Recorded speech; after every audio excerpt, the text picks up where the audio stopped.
If you've been in Malibu, you've probably fallen in love with the sound of crashing waves on the famous beaches that line the 21 miles of Malibu coastline.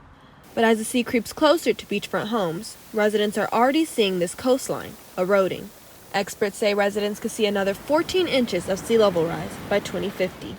Many environmentalists are urging the community to consider the negative impacts of sea level rise. Sea level rise will be one of the most catastrophic things to the entire coastline of the state of California. Sea level rise doesn't just affect California, it is a problem worldwide.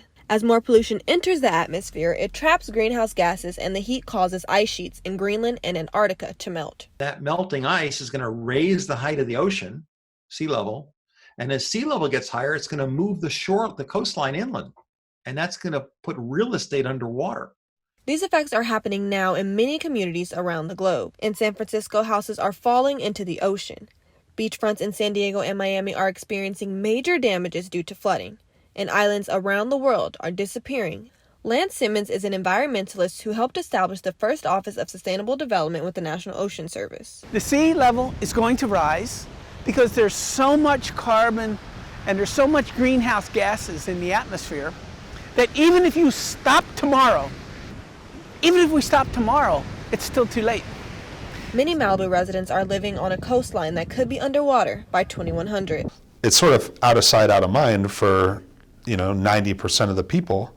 And then when somebody has the ocean breaking into their living room, then all of a sudden it's the only thing that they can think about. According to NASA, sea level has risen nearly 4 inches since 1993.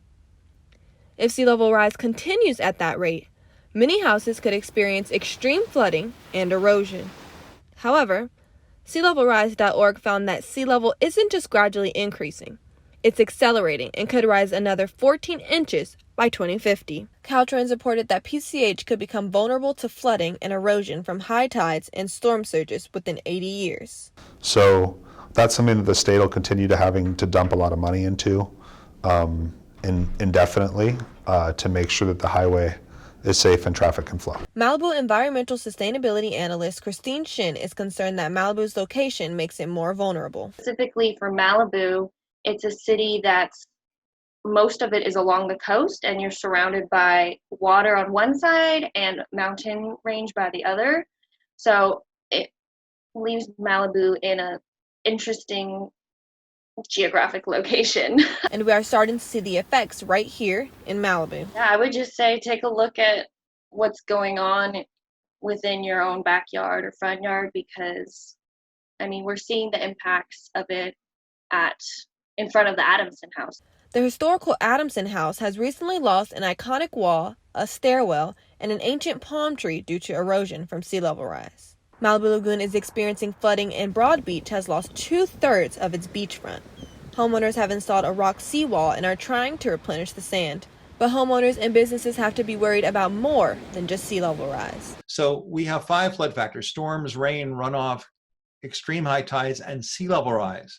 All of those things cause flooding. While most flooding dries up quickly, sea level rise could take thousands of years to recover from. We should be thinking about 10 or 20 or 30 or 50 years from now so that we don't put this burden on future generations who will go, oh my Lord, what did you leave us with? While sea levels rise, Malibu residents are fighting to keep their beloved beaches and homes safe.